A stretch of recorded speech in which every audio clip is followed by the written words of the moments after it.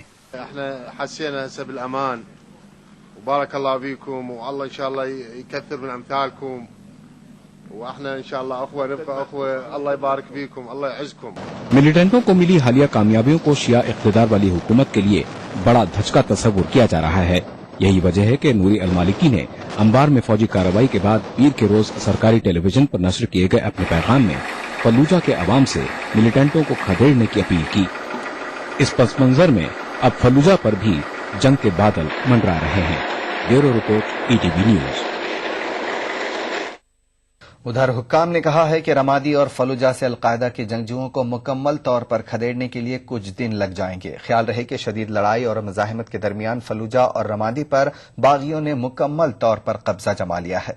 उधर माहिरीन का कहना है कि अंबार में तशद्दुद अपने उरूज पर पहुंच गया है।